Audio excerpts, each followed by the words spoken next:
Today we are presenting for you part 3 of 3PB's Judicial Review in Education series. And today we're going to be dealing with consultation challenges in the SEND system. My name is Lachlan Wilson. I'm an education practitioner within 3 Paper Buildings. I also practice in employment and professional disciplinary law.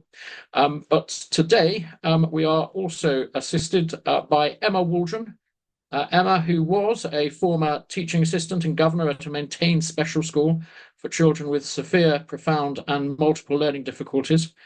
Her hands-on experience has led her to become a highly successful practitioner in this field, as you will no doubt pick up from the course of this webinar. And she practices in all aspects and all elements of education law. So together we're going to present the webinar today. By all means, as we continue our presentation, feel free to put any questions that you wish to raise in the Q&A section, please, not the chat. Leave the chat for either expressions of adulation or expressions of dissatisfaction, whichever way you like. But the Q&A button for questions, if you could, and we will endeavour those of us that aren't speaking to sift through those and hopefully come up with answers. We won't necessarily be able to answer all your questions, but we shall do our best. We will begin the presentation. Emma is the one trusted with the technology. You wouldn't trust it on the senior going on geriatric practitioner. So she was the one who's going to be moving the slides on. And today we're going to do what you see on your slides now. Emma's going to cover the overview of the law concerning consultation. So that's the cases of Gunning, Moseley and Coughlin that you may or may not be familiar with. I will then look at the case of Everly and really try and get to the bottom of following the principles in Gunning when there arises a duty to consult. After that, Emma will discuss with you the bringing a consultation challenge, the time limits for bringing a consultation challenge. And then I will deal with the case of Swelcliffe, which is a specific consultation challenge in respect of a school against the local authority. We will then finish with some closing remarks, but before we finish completely, we will endeavour to answer the questions that you may or may not have put in the Q&A button. So without further ado, a much overused phrase, I will hand you over to Emma, who will begin with the overview on the law regarding consultation. Thank you. Thank you so much for that introduction. And good morning, everybody. Thank you so much for joining us today. As Lachlan said, my starting point for our presentation today is to provide you with a general overview of the principles of consultation, which will no doubt be familiar to a great number of you. Let's start at the beginning and see where we get to. The case of Gunning, in effect, sets out the fundamental requirements of the duty of consultation, and they were set out by Stephen Sedley, QC, as he was then, in 1985 in the case of Gunning. So this really is a case which has stood the test of time, and it was endorsed subsequently in the case of Coughlin, and then in the Supreme Court in the case of Moseley. And what it does is it sets out the fundamental requirements for what is considered a legally adequate consultation. There are 4 requirements for there to be a legally adequate consultation as set out in the case of Gunning. The first is that a consultation must take place when a proposal is still at a formative stage. The second requirement or principle is that there must be sufficient reasons to be put forward for the proposal to allow for intelligent consideration and response. The third principle, adequate time must be given for consideration and response. And the fourth principle is that the product of consultation must be conscientiously taken into account.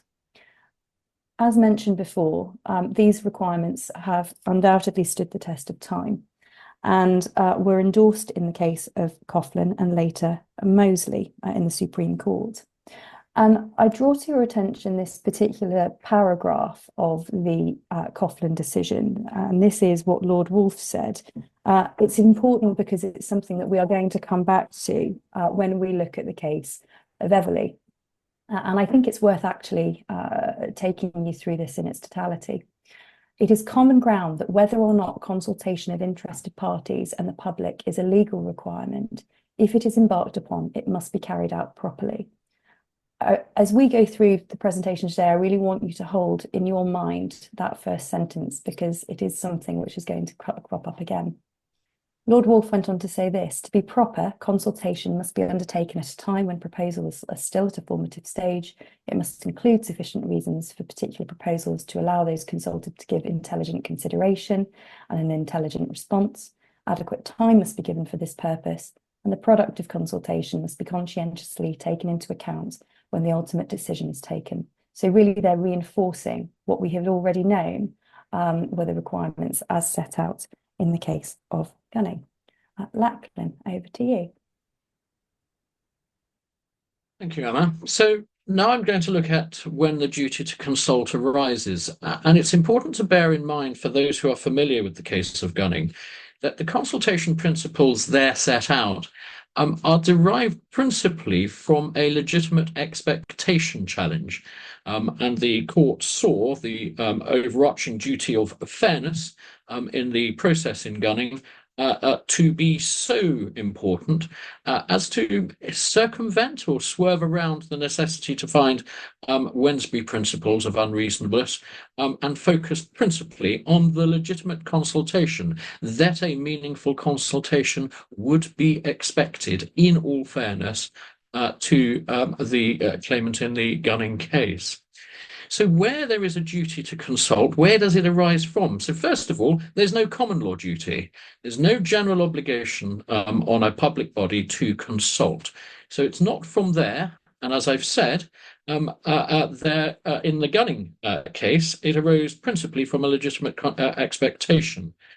But the Everly case does helpfully summarize at paragraph 7, if we can move on to the next slide, Emma, the three main areas of where the duty to consult arises. First of all, where there's a statutory duty to do so. Now, we education practitioners may already be familiar with that. Examples are in Section 39 of the Children and Families Act 2014. Section 39, you may be aware, is where the local authority is securing that a particular school or other institution is named in the education and healthcare plan. And Section 39(6) says the local authority must consult the governing body or proprietor or principal of that institution or the other local authority if it's maintained by a different local authority. So there you are, there's a statutory duty to consult there. Another statutory duty to consult that we may be familiar with is in Regulation 31 of the Special Educational Needs and Disability Regulations 2014.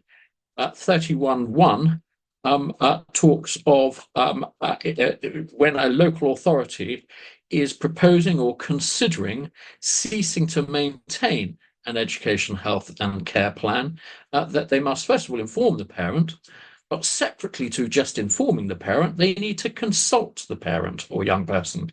And thirdly, they need to consult the head teacher or the equivalent at the institution at which the child or young parent or young person is attending. So those are two examples in the special needs sphere that we will find a duty to consult. Emma, if you could move on to the next slide. I say those are two examples of the statutory duty. What I perhaps also ought to have said is the legitimate expectation duty. And what Everly also added was whether it would be conspicuously unfair not to consult. And what that derives from are the principles in Gunning, of course, where unfairness was the principal consideration. But the question is, what about voluntary consultations? Do consultations that are not obliged to be made either under statute or where there hasn't been a legitimate expectation or a promise to provide a consultation exercise, and where it's not conspicuously unfair, what about those? Do they need to follow the Gunning principles? Well, as this slide preempts, They could have been answered in Everley, but I'm going to take you through the case of Everley, and you may feel, well, you may discover that actually that question has not been satisfactorily answered. Emma, if you could move on to the next slide. The case of Everley was a case where the government had set up a disability unit to conduct a survey and to obtain information to inform ultimately its national disability strategy. So they launched the disability survey in January 2021. There were 113 questions in total, and most questions were multiple choice. But there were also 4 comment boxes for more substantive responses. That was seen by the government as an information gathering exercise. What the survey didn't do was outline the proposed content of the strategy, and the proposal was that responses from the survey would be used to inform the development of the strategy. And it's worth thinking about some of the press releases and the language used in the press release in advance of the strategy. It was stated that the strategy will build on evidence and data and critically on insights from the lived experience of disabled people, and that the DU would undertake a full and appropriate programme of stakeholder engagement. We are continuing to listen to stakeholders to find the right areas to build a strategy that makes a real difference to the lives of disabled people. And they also published a press release saying it was launching the strategy to gather views as part of our ongoing consultation and marks the start of our insight gathering. Now, it's that language that you may consider to be somewhat vague and woolly, but of course that vague and woolly language saved the Secretary of State in this case. So the strategy was a commitment to the 2019 Conservative Manifesto, which simply said that the government would look at ways to improve things for disabled people, and that includes the benefits system. We can move on to the next slide.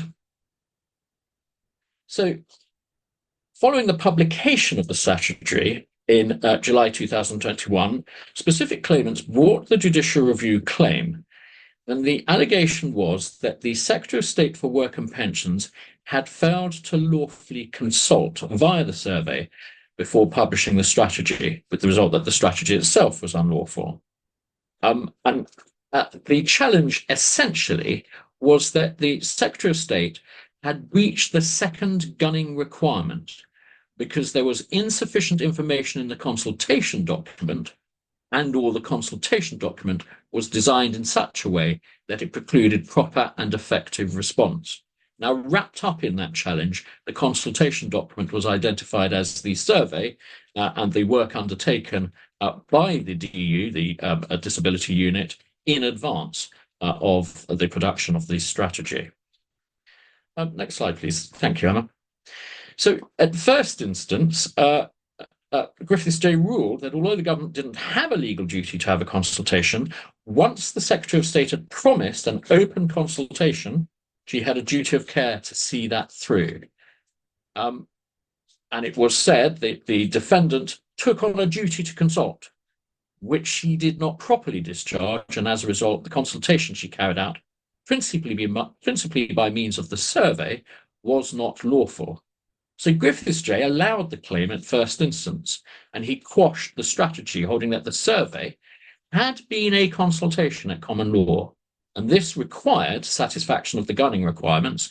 And you will have heard from my use of the language, or slight criticism of the language, the willingness would almost certainly have failed the gunning requirements.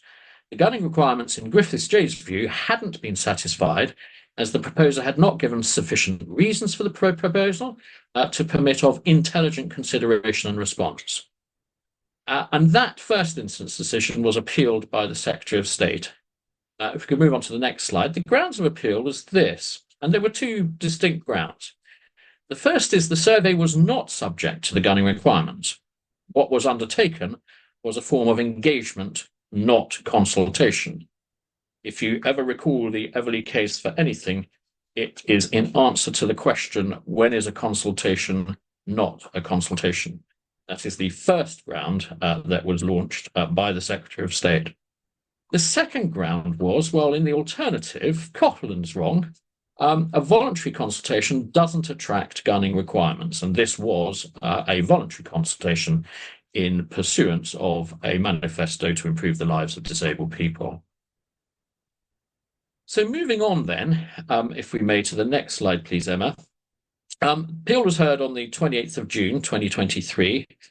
Judgment handed down, principal judgment by Lady Justice Lang. And it was held that there is no magic in the word consultation, and the use of that word, so for example, by politicians when talking about their being committed to open consultation, cannot entail legal consequences, especially if that word is used by people who are not lawyers. So for that reason, the repeated use by the disability unit of the word consultation, the fact that the survey was put on the consultation hub, are legally irrelevant. Whether, when a public authority engages with the public, that engagement attracts legal obligations is a question of substance, not form. Sir Justice Lang went on to say further, in the next slide, please, Emma, the gunning criteria are based on self-evident assumptions, slightly, you might say, condescending about the gunning decision, self-evident assumptions about the characteristics of the exercise to which they are able and are intended to apply. If the exercise in question doesn't have those characteristics, the gunning criteria cannot apply to it. And all the cases in which the gunning criteria have been held to apply, said Mrs. Justice Lang, are cases in which a public authority contemplated making a specific decision which would or might adversely affect a particular person or group of people. So moving on to the next slide, the judgment continues. The gunning criteria therefore assume that a public authority is proposing to make a specific decision which is likely to have a direct and usually adverse impact on a person or on a defined group of people. So the strategy is not to be seen as comparable with those proposed decisions. It is a different thing altogether. A series of general policy commitments are at such a high level of abstraction that it's not easy to see their direct negative or indeed positive impact on a particular person or group of people. So the strategy itself is not obviously the type of intended decision to which the gunning criteria can or are intended to apply. The gunning criteria, the judgment goes on to say, also make two assumptions about the stage of the decision-making process at which they apply. The first is that there's a proposal to make a decision which, while not inchoate, not in its infancy, is at a sufficiently formative stage that the views of those consulted might influence it. But the second assumption, which sheds light on what is meant by formative stage in that context, is that the proposal has crystallized sufficiently. The public authority also knows what the proposed decision may be and is able to explain why it might make that proposed decision in enough detail to enable consultees to respond intelligently to that proposed course of action. And in some cases, as is clear from Mosley, the public authority may also be obliged to give information about arguable discarded alternatives and the reason why it has preferred its preferred option. Throughout the Everly case, there is a tendency to consider not taking away the decision-making from the ultimately democratically elected decision makers.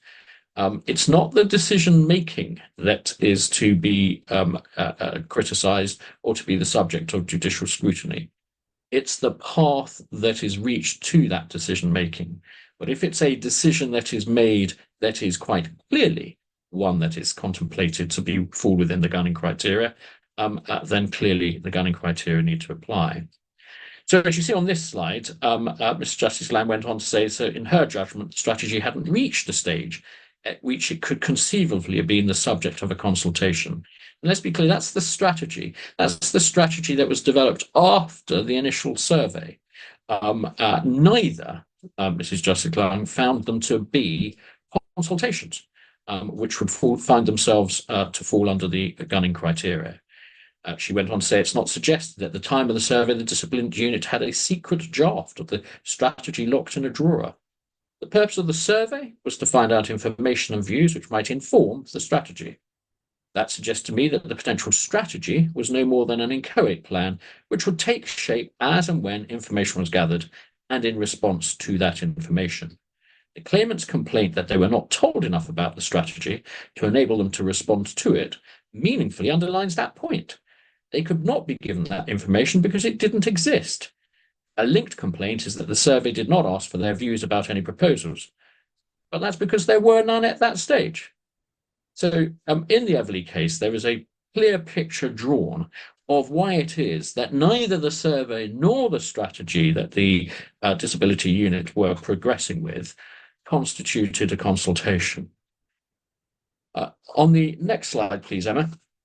The appeal succeeded on ground one for those reasons. But because of that, we still don't have our voluntary consultations answered. It wasn't necessary to go on to consider ground two. Mr. Justice Lang did make the following comment. I see the force of the Secretary of State's submission that the passage in paragraph 108 of Coughlin was not the subject of argument or reasoned decision in that case and has not been since. That's the decision that suggests that voluntary consultations must need to comply with gunning criteria. I therefore also see the force of the argument that it's not a binding decision that the gunning criteria apply to voluntary consultations. And that point has not been the subject of any binding decision since. There's a further question, however, which is, binding or not, whether that passage is nevertheless correct. Since it's not necessary for me to decide, I decline to do so. And Lord Justice Bean added the following. It's far from obvious to me that a voluntary consultation should be subject to the same rules as one which the public authority is legally obliged to conduct. But that interesting question on which there is no binding authority will have to wait for another case in which it's raised at first instance, argued on both sides, and is essential to the decision. So the jury's out. Although you can see a certain judicial movement towards finding that the gunning criteria don't apply to voluntary consultations, but still not yet decided.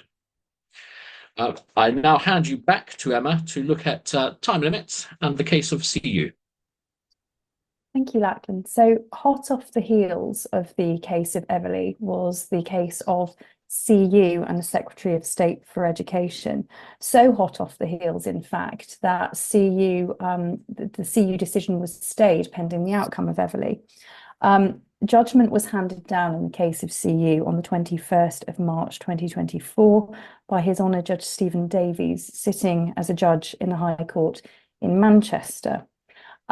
Before I talk you through the two interesting points that have arisen from this decision, I will run you through the facts of this case. This was a challenge by way of judicial review to just one of 22 questions that were asked in the SEND review, a consultation green paper which was published by the government on the 29th of March 2022. CU was a 12-year-old boy with special educational needs and disability. His mother, who's referred to in the judgment as DV, responded to this consultation. And it was question 7 which caused concern and was the subject matter of this judicial review. Question 7 concerned remedies for disability discrimination claims in the first tier tribunal. And as many of you will already know, the first tier tribunal, when it hears disability discrimination claims, does not have the power to award financial compensation. And in terms of the green paper, what was asked was this: question 7, do you consider the current remedies available to the SEND tribunal for disabled children who have been discriminated against by schools effective in putting children and young people's education back on track? That was the question that was asked, and that was the one question out of the 22 that gave rise to this challenge. The concern in respect of question 7 was that it omitted to tell the reader that the FTT did not have the ability to award monetary compensation. The question was silent as to that, and the information that was provided alongside the question was silent as to that particular point. So the claimant's case was that that omission was a breach of the second gunning principle and also irrational. The defendant's case was, following Everly, that the gunning principles did not apply. The case was brought out of time, and it was highly likely the outcome for the claimant would not have been substantially different. A rolled-up hearing was ordered, and whilst permission was granted at that rolled-up hearing, the claim failed on the substantive merits. At paragraphs 51 to 54 of the judgment, His Honour Judge Stephen Davis explains why the gunning principles in this case didn't apply. And this is what he says. In my judgment, it is readily apparent, once one applies the principles stated in Everly to the facts of this case, that the gunning requirement simply cannot apply to question 7 and the information provided with it. Although it was part of a document which described itself as a consultation, one has to look at the substance of question 7 and the information provided with it in the context of the document as a whole to see whether there was in fact a proposal to which the gunning consultation requirements applied. Here, as I have said, there was no explicit proposal other than one to explore how well the current arrangements regarding the remedies currently available in the first-tier tribunal in relation to disability discrimination claims against schools were working in practice. So on that basis, it was found that this was not the type of consultation to which the gunning requirements were necessary. The question, though, was still explored in this decision of when does time start to run in a consultation challenge, and what is the effect of Section 31 of the Senior Courts Act 1981 on such claims. And you may well see a pattern emerging here when we look at Everly and CU, the pattern being of one where judges aren't quite prepared to pin their colours to the mast on these important issues. So unfortunately, I would say we don't have a clear authority on either of these two questions either. But what's very interesting is that even before this case, there was no clear authority on when time starts to run in a consultation challenge and what the effect of Section 31 is on such claims. What we have in the decision of His Honour Judge Stephen Davies is this. If I had to say that as a matter of law, there could only be one relevant starting point, this is looking at the issue of limitation, then I would, albeit with some hesitation, hold that it ought to be the start of the consultation period, since that is, on proper analysis, the date of the decision which is said to be public law unlawful. However, I would also accept that where the applicant has, during the course of the consultation, asked the public authority to remedy the flaw within a reasonable time of becoming aware of it, and has been met with refusal, then that decision ought itself to be capable of being subject to separate challenge. I would not hold that the applicant should be entitled to await the final decision itself unless the circumstances are such that there would be a proper basis for saying that the final decision included a decision not to remedy the flaw in the prior consultation process. So if we ask ourselves the question of when does time start to run? Is it the beginning of the consultation? Is it from the end of the consultation? Or is it from the point at which the decision is made following a flawed consultation process? This is, I have to say, quite unhelpful in terms of its willingness. If you were acting for a defendant, you would be able to use this as authority, perhaps, that really the time starts to run at the point at which the consultation begins. But clearly the comments here are over. If I had to say, as a matter of law, if I have to say it, albeit with some hesitation, it's very, very measured language. And I think whilst maybe helpful, doesn't particularly address this question of when time ought to run. So where does it leave us? Well, there is no definitive answer. Clearly from the comments of His Honour Judge Davies, there's limitation is going to need to be dealt with on a case-by-case basis. But there seems to be things that claimants could do to reset the clock once limitation has begun to run.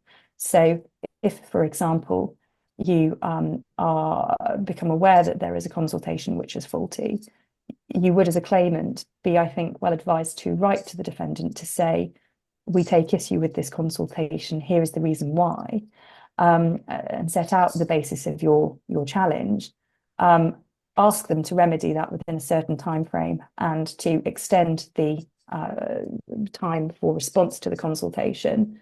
And if there is then subsequently a refusal, well, that's a decision which is capable of challenge. And that would be, I think, your way in which to reset the clock if limitation was problematic. But obviously that comes with an element of risk also. Lachlan, over to you. Thanks, Emma. So now we're looking at a particular case of Swalcliffe Park School and Wokingham Borough Council. I'll give you the citation because we haven't put that in the slide. It's a 2023 decision, EWHC 1451, and it's an admin decision, obviously. This has had a significant impact on the working practices of many LAs when it comes to the exercises of the statutory duty to consult. And this is a case that concerns the Section 39 Children and Family Act duty that I previously gave as an example of a statutory duty to consult. And in this case, the claimant, it's a well-known residential special school, applied for judicial review of the first defendant local authority's decision to name it in a 16-year-old boy's education, health and care plan. And of a consent order made by the second defendant, the first-tier tribunal, to have their school named in that plan. So the boy had special educational needs arising from ASD. The local authority had issued a draft plan for him and named a specific mainstream school until a special school was secured. His mother began an appeal to the first-tier tribunal. The mother and the local authority approached the Swalcliffe Park School, but it considered that it was unsuitable due to the nature and severity of the boy's behaviours. It maintained that it could not provide him with a peer group he could relate to or a suitable curriculum and style of learning. And the mother provided further specialist reports, and the school interviewed her and the boy. He then attended a 3-day residential trial. He was assessed by the school's multidisciplinary team, which decided not to have him replaced because of concerns about his interactions with other pupils. The mother named the school as one of her preferred schools in the proceedings before the tribunal, and the school specified, and again we go back to section 39(4) under the Children and Families Act, that the boy's attendance would be incompatible with the provision of efficient education for others. The mother then named it as her sole preferred school, and the local authority named it as the boy's placement from January 2022. The local authority said that the information the school had provided was insufficient to support the legal grounds to refuse to name it in the plan, and that the school didn't have a legal basis to continue to defend the appeal. The tribunal disposed of the mother's appeal by way of a consent order, as between mother and local authority, because, as you're aware, those are the only parties to the appeal before the first-tier tribunal, which adopted a version of the plan which named the school. The tribunal refused the school's request to set aside the order. The school didn't admit the boy, and the local authority had been making other provision for his education, not at a school, including online tuition. Of course, the mother was concerned that his needs were not being met. So in this scenario, you can imagine all sorts of challenges coming from all sorts of ways. In this case, the school did the right decision. It didn't leave it for the mother to challenge either the school or the local authority for the placement not being given effect to. And the local authority didn't challenge the school's decision not to admit the child. It was the other way round. But the school quite rightly brought the challenge in the admin court. If we can move on to the next slide, please, Emma. The school submitted that the local authority had failed to A, provide requisite information for consultation, B, consciously consider the school's response to the consultation, C, consider the school's safeguarding duties, and D, inform the tribunal of the school's opposition to the placement. If you like, it's grounds 2, 3, and 4 of the gunning requirements that the school are particularly relying on, but certainly the conscious consideration ground 4 is the one that the school were relying upon. So if we move to the next slide, we'll see what was held. The local authority had not been in material breach of the consultation duty by failing to provide a complete plan. So the fact that there wasn't a complete plan before the school voiced its concerns was not a breach of the gunning principles. A meaningful consultation was possible, but consultation was a process of dialogue, and the local authority had not adopted that approach.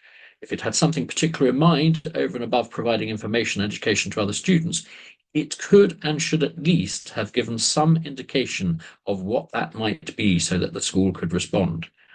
Consultation duty required further proactive engagement before the decision was taken. There was no evidence to explain why that did not happen. The requisite standard of conscientious consideration had therefore not been met before the decision was taken.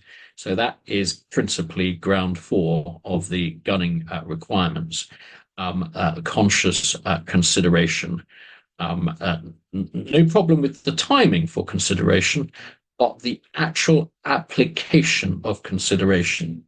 If indeed this case is a warning for anything, it is a warning that local authorities who do actually their utmost to engage in a dialogue with their schools should evidence that dialogue and make sure that the evidence of that dialogue is before the court, because the court can only work on the evidence that's before it. And this is a case, and this particularly was a case where there wasn't evidence to explain why the local authority still held the position that it held, that the school was acting unlawfully in not admitting the child.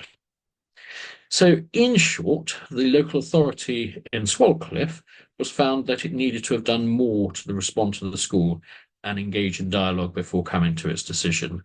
That's conscientiously taking into account the product of consultation. The decision to name the school and the consent order were quashed, the tribunal proceedings were revived, and the parties had to resume the consultation process and make a fresh decision. But we cite that case because we expect we will see more and more of it as local authorities are struggling to find schools capable and suitable of meeting need, and schools are desiring not to have the children that may harm or potentially harm the education or the efficient education of others. We will see more and more of that, and that may be an area where we'll see more consultation challenges being made. Over to you, Emma, for some closing remarks. Thank you, Lachlan. So what I've set out in this slide is really just my thoughts, trying to bring everything together in one package for you, and try to, I think, provide some helpful guidance from cases which certainly in CU and Everleigh perhaps raise as many questions as they answer. So here are my musings on what we've heard today. When I read Swalcliffe, the one thing that really stood out to me was the difficulty the judge had with the local authority in terms of the sparsity of evidence that it produced. When we look at the fourth principle of gunning, conscientious consideration following a consultation requires evidence. Never underestimate the importance of evidence in a judicial review case. As many of you will know, JR is generally a forum where the court does not hear oral evidence. There is a mechanism for it, but it is engaged extremely rarely. So your witness evidence, your written witness evidence, is going to be of paramount importance. And if as local authorities you're making decisions in terms of placement following a consultation, which may be viewed as, for want of a better word, controversial, you need to be able to evidence that decision making. You need to be able to explain your rationale. So never underestimate, as top tip one, the importance of witness evidence, not just for the purposes of judicial review, but also evidence in terms of how you reach the decision that you do following a consultation. We know from the case of Everly that labels are not determinative, but don't call something a consultation if it isn't a consultation. It's not going to be helpful. And then as a final sort of musing on this slide, whilst an informal engagement does not require the application of gunning, which we've seen in both the decisions of CU and Everly, it doesn't mean that it's immune from a judicial review challenge on another ground. So it's something to take away and consider. Two final points. Whether or not a voluntary consultation is subject to gunning requirements is, of course, going to be a matter for future case law to determine. So watch this space. And when we look at the issue of limitation, again, it's something to be very cautious about, because there is still, I think, some further developments to be seen when we look at when time starts to run in consultation challenges. There is still no clear authority on this point. Indeed, there is conflicting authority on it. So if you're acting for a claimant, be very mindful about limitation. As with any JR, you will want to issue your claim promptly.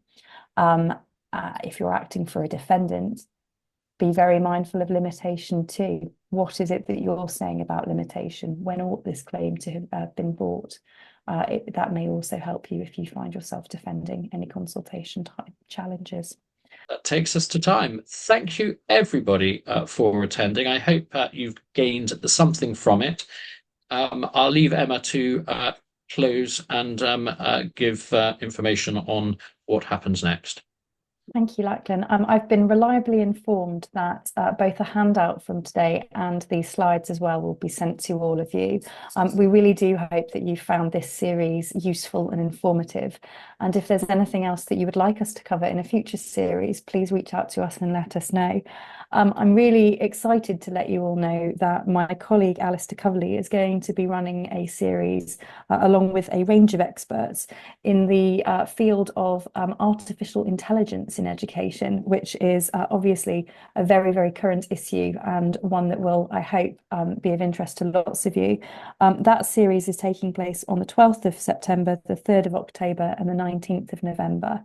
And we really hope that you'll be able to join for some, if not all of those presentations. All of that is left, I think, for me to say is thank you all ever so much for attending, and we hope to see you again very soon. Take care. Bye-bye. Bye-bye.